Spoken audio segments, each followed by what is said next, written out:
O gasto com o seguro defeso disparou e acendeu um alerta no governo.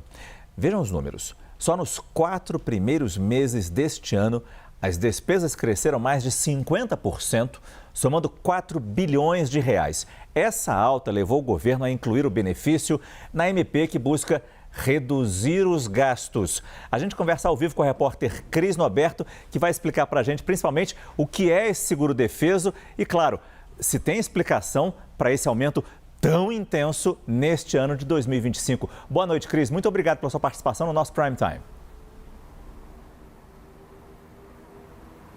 Oi, Márcio. Muito boa noite para você, para todos que nos acompanham. O seguro defeso basicamente funciona como uma espécie de seguro-desemprego para pescadores que não podem pescar durante o período de defeso, que é justamente um período onde existe ali uma proteção para os peixes, para que não venha a faltar no futuro. Então, portanto, o governo ele paga ali em torno de 2 salários mínimos, equivalente ali, para poder dar esse seguro de desemprego para esses pescadores. Mas aí o governo reparou ali, né, nas contas do Tesouro Nacional de que esse seguro defeso estava crescendo bastante. Como você já estava citando, só do ano passado para cá cresceu 57% no pagamento desse seguro defeso, saindo de cerca de 2,6 bilhões de reais entre janeiro e abril de 2024 para 4,4 bilhões de reais entre janeiro e abril de 2025.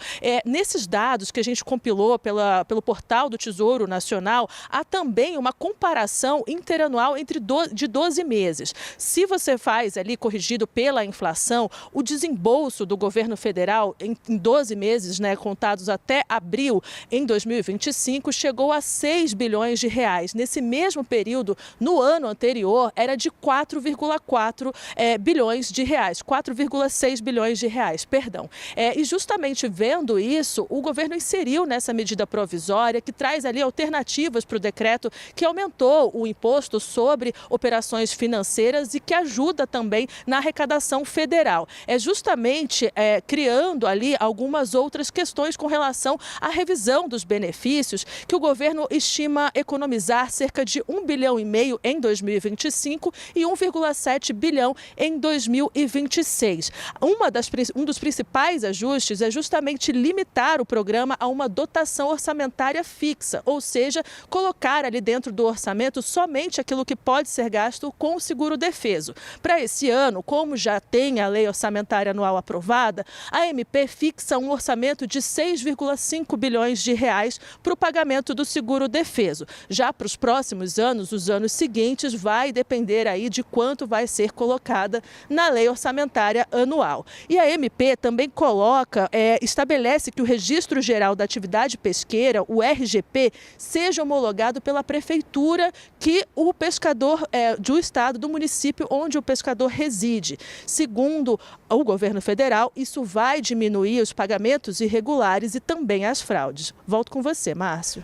Muito obrigado, Cris Noberto, que falou com a gente direto de Brasília. Agora, é importante falar que não é apenas a elevação nos gastos com o seguro defeso, como a Cris está explicando. Em entrevista ao CNN Money, a economista-chefe do Inter, Rafaela Vitória, apontou que o aumento do número de beneficiários do BPC também pressiona gastos. E isso num momento delicado para o equilíbrio das contas públicas. Vamos ouvir um trecho da entrevista.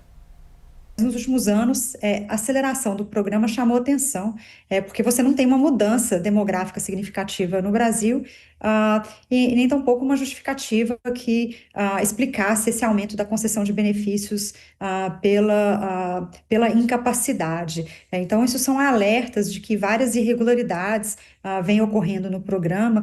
Existe um paralelo com a aceleração desse programa em relação à reforma da Previdência. A reforma da Previdência que foi aprovada em 2019, ela trouxe algumas regras um pouco mais rígidas para a aposentadoria. Isso também vem causando uma aceleração maior do BPC. Então, a gente também precisa rever regras hoje do BPC. Não faz sentido você ter regras mais rígidas na Previdência e você ter um programa paralelo cobrindo essas exigências ou deixando de ter essas mesmas exigências. Rafaela Vitória destacou que outro ponto de pressão sobre os gastos é o aumento do salário mínimo. O governo voltou com a política de valorizar o salário mínimo, mas essa valorização do salário mínimo, ela significa que você acaba também crescendo as despesas obrigatórias de previdência e outras que são atreladas ao salário mínimo. O BPC está entre elas, né? Então, o programa BPC, ele dá direito a um salário mínimo. Então, na medida que você aumenta o salário mínimo em termos reais, você também cresce a distribuição de renda via esse programa. E isso não está cabendo no orçamento. Então, não é só o BPC que tem esse problema, a gente também tem outros programas, né, o abono, o seguro-desemprego, outros programas que também são atrelados ao salário mínimo, assim como a Previdência, talvez seja aí o mais relevante, e esse crescimento real do salário mínimo, ele está colocando uma pressão muito grande nesses pagamentos, nesses programas sociais, incluindo a Previdência, e isso não cabe no arcabouço. Quem também falou sobre esse assunto ao CNN Money foi o economista-chefe da ARX, Arx Investimentos, Gabriel Barros. Ele destacou que o BPC tem regras frouxas, o que contribui para esse aumento. Um aumento que ele considera prejudicial às contas públicas. O orçamento público já tem uma rigidez grande e aí qualquer despesa obrigatória que cresce de forma descontrolada, como é o caso do BPC, pressiona muito o equilíbrio das contas públicas. Então, tem um efeito negativo bastante grande. Uma parte é um problema de regras frouxas, né, do BPC. Vamos lembrar que o BPC, a idade para receber o BPC é a mesma idade da aposentadoria por idade, sendo que você não precisa, né, ter contribuído para receber o BPC. Então, isso é um problema, né? Você tem a mesma idade, 65 anos, em que o beneficiário não precisa ter contribuído nada para receber o BPC, mas para receber a aposentadoria por idade, sim. É interessante, tudo que o Gabriel falou, você trouxe ontem, explicando como funciona o BPC e essas, que a gente pode chamar de falhas no sistema. Mudanças podem acontecer, Thaís, para diminuir as falhas e, consequentemente, esse que está sendo considerado um gasto para o governo? Márcio, tem dois aspectos aqui, toda vez que a gente for tratar da qualidade das contas públicas, né? O primeiro é o tamanho. Cabe no orçamento? Não cabe no orçamento? A Rafaela Vitória disse, olha, a fórmula que está aí, claramente, não cabe no orçamento, né? Especialmente no que diz respeito ao aumento real do salário mínimo, que está indexado às contas e por aí vai. Então, sim, tem a questão do tamanho. Cabe no orçamento? Não. A segunda questão é o seguinte, qual é a boa governança da política pública? A boa governança da política pública é aquela que mantém a política pública sustentável e eficiente. Não é o caso nem do BPC e nem da indexação do salário mínimo. Então, aqui, nós temos que ter muito cuidado para não discutir, colocar uma questão de se as pessoas mais pobres vão ou não receber o benefício, mas é a qualidade da governança que vai garantir a eficiência econômica da política pública, que pode evoluir ao longo dos anos. E do ponto de vista da governança, nenhum país do mundo promove aumento real do salário mínimo indexado a políticas públicas que consomem metade do orçamento federal. Então, nós temos dois pontos aqui, o tamanho e a qualidade da governança. Os dois estão em xeque. E isso vale para outras políticas públicas, como a gente ouviu agora há pouco a Cris Norberto falar do seguro-defeso.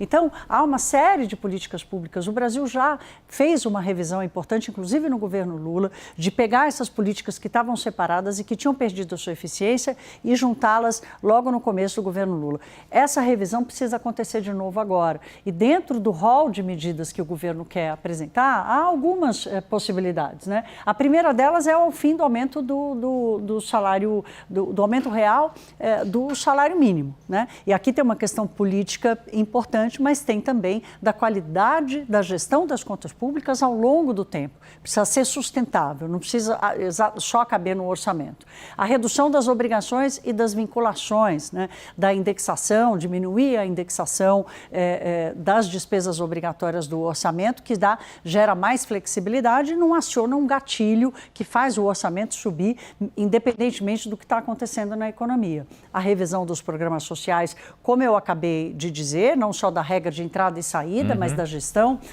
disso. A necessidade de uma nova reforma da Previdência, que nós fizemos, já foi consumida, né?